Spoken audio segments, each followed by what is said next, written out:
कस्बे के पास एक छोटा सा गांव था, सूरजमुखी। यहाँ की हवा में फूलों की खुशबू और खेतों की मिट्टी की सौंधी महक बसी थी। गांव में एक बूढ़ी अम्मा रहती थी, जिनका नाम था गंगाबाई। गंगाबाई अपने नन्हे पोते चिंटू के साथ एक पुरानी झोपड़ी में रहती थी। उनके बेटे और बहू शहर की चकाचौंध में खो गए थे और 1 साल पहले उन्हें इस गांव में अकेला छोड़ गए थे। घर में अब न तो अनाज बचा था, न ही कोई आसरा। एक सुबह भूख से चिंटू का चेहरा मुरझाया हुआ था। गंगाबाई ने उसका हाथ पकड़ा और पास की पड़ोसन शांति के घर की ओर चल पड़ी।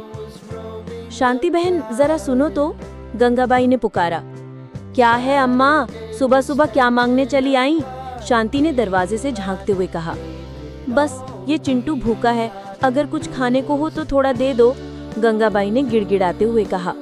अरे गंगाबाई, तुम्हारा बेटा तो तुम्हें छोड़कर शहर भाग गया, अब क्या सारा गांव तुम्हारी जिम्मेदारी लेगा? जाओ कहीं और देखो, कहकर शांति ने दरवाजा बंद कर लिया। गंगाबाई की आंखें नम हो गईं। चिंटू ने उनकी साड़ी का पल्लू पकड़कर कहा, अम्मा तुम रो मत, मैं बड़ा होकर खूब पैसे कमाऊंगा ताकि तुम्हें किसी से कुछ मांगना न पड़े।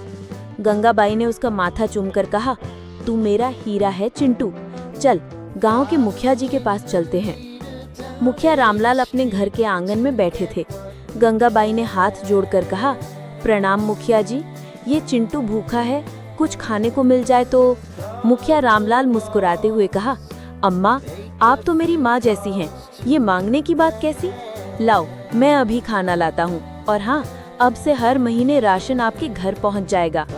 गंगाबाई की आंखों में आभार के आंसू छलक आए। मुखिया जी, मैं सोच रही हूँ कि इस राशन से एक छोटा सा ढाबा खोल लूँ, चिंटू के लिए कपड़े और किताबें लाना चाहती हूँ। बिल्कुल अम्मा, आप ढाबा खोलो, मैं सारी व्यवस्था करवाऊंगा, रामलाल ने हंसते हुए कहा और एक टिफिन में खाना भरकर दे दिया। घर लौटते वक्त चिंटू ने कहा, अम्मा तुम ढाबे पर क्या बनाओगी? पकौड़े और चटनी, तुझे तो पकौड़े बहुत पसंद है ना? गंगाबाई ने प्यार से कहा। हाँ अम्मा, और मुझे किताबें भी चाहिए, मैं पढ़कर बड़ा अफसर बनूंगा, चिंटू ने उत्साह से कहा। हाँ मेरा लल्ला, तू जो चाहे वो करेगा, गंगाबाई ने हंसते हुए कहा।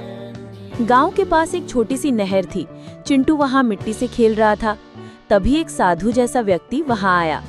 उसने देखा कि चिंटू मिट्टी को मुंह में डाल रहा है। अरे बेटा, ये मिट्टी क्यों खा रहा है? साधु ने हंसते हुए पूछा। आप भी खाओ ना बाबा, बहुत मजा आता है, चिंटू ने मासूमियत से कहा। साधु हंस पड़ा। अच्छा, तूने तो मुझे बाबा बना लिया, ला थोड़ी चख लेता हूँ। चिंटू ने मिट्टी का गोला साधु को दिया। साधु ने चखा और बोला, वाह ये तो स्वादिष्ट है। चिंटू ने आंखें बंद कर मुस्कुराते हुए हाथ आगे किया। क्या है बेटा? साधु ने पूछा। अम्मा कहती हैं जो भूखे को खाना खिलाए उसे पुण्य मिलता है, अब आप मुझे कुछ दो ताकि आपका कर्ज उतर जाए, चिंटू ने शरारत से कहा। साधु ठहाका मारकर हंसा। तूने तो मुझे फंसा लिया, ला ये ले। साधु ने अपनी झोली से एक चमकता हुआ चांदी का गिलास निकाला और चिंटू को दे दिया। ये जादुई गिलास है, इसमें जो भी डालोगे उसका स्वाद 10 गुना बढ़ जाएगा।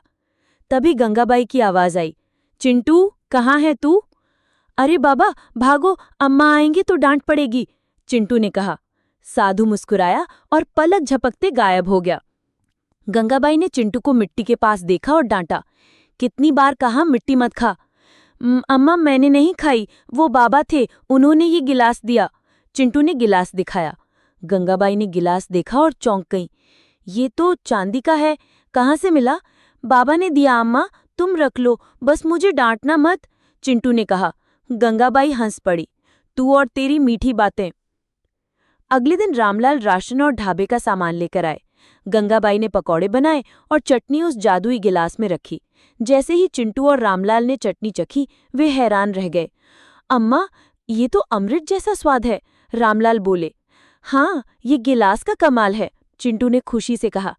गंगाबाई ने सोचा, इस गिलास का इस्तेमाल ढाबे पर करूंगी, सबको ऐसा स्वाद मिलेगा कि कोई भूखा ना रहेगा। ढाबा चल पड़ा। गंगाबाई की चटनी पूरे गांव में मशहूर हो गई, लेकिन शांति को ये बात खटकने लगी। एक दिन वो ढाबे पर आई और बोली, अरे गंगाबाई, ये गिलास कहाँ से चुराया? तुम तो भिखारिन थी, अब ढाबा चला रही हो। शांति बहन, ये चिंटू को किसी ने दिया था, गंगाबाई ने शांति से कहा। झूठ, ये मेरा गिलास है, कहकर शांति ने गिलास छीन लिया और घर ले गई। गंगाबाई उदास हो गई। चिंटू ने कहा, अम्मा रो मत, मैं गिलास वापस लाऊंगा। रामलाल ने कहा, नहीं चिंटू, जिसने ये गिलास दिया था वो कोई साधारण इंसान नहीं था। अगर वो जादुई है तो सच्चे मन वालों के पास ही रहेगा। तभी शांति की चीख सुनाई दी। गांव वाले दौड़े तो देखा कि शांति जमीन पर गिरी थी और गिलास पास में पड़ा था। क्या हुआ शांति? गंगाबाई ने पानी पिलाते हुए पूछा। मैंने इस गिलास में चटनी खाई तो मुंह में आग सी लग गई, पानी पीने पर ही ठीक हुआ, शांति ने कांपते हुए कहा। देखा शांति, जो चीज जिसकी है वही उसे मिलेगी, लालच मत करो। शांति ने माफी मांगी और गिलास वापस कर दिया। गंगाबाई का ढाबा और मशहूर हो गया। उधर गांव में एक युवक था, विजय। उसके माता पिता का देहांत हो चुका था और वो अकेला खेत संभालता था। एक दिन उसका चूल्हा खराब हो गया। पैसे न होने की वजह से वो मिट्टी का चूल्हा बना रहा था। गंगाबाई ने उसे ढाबे पर बुलाया और खाना खिलाया। विजय ने देखा कि गंगाबाई का ढाबा जादुई गिलास से चल रहा है। उसने सोचा, अगर मैं भी ऐसा चूल्हा बनाऊं तो मेरा भी ढाबा चलेगा। उसने एक चूल्हा बनाया, लेकिन जैसे ही उसमें आग लगाई, चूल्हा फट गया। उसने फिर कोशिश की, लेकिन हर बार यही हुआ। गुस्से में उसने गंगाबाई से कहा, आपने मुझे गलत तरीका बताया, आप नहीं चाहती कि मेरा ढाबा चले। गंगाबाई ने शांति से कहा, बेटा, ये जादू नहीं, सच्चाई का कमाल है। लालच छोड़ दे, तेरा चूल्हा भी जादुई बन जाएगा। विजय को अपनी गलती समझ आई और उसने गंगाबाई से माफी मांगी और उनके ढाबे पर काम शुरू किया। धीरे धीरे उसने मेहनत से अपना चूल्हा बनाया और उसका ढाबा भी चल पड़ा। नैतिकता। सच्चाई और अच्छे मन से किया काम हमेशा फलता है। लालच और जलन इंसान को नीचे गिराते हैं, लेकिन मेहनत और सच्चाई उसे ऊंचा उठाती है।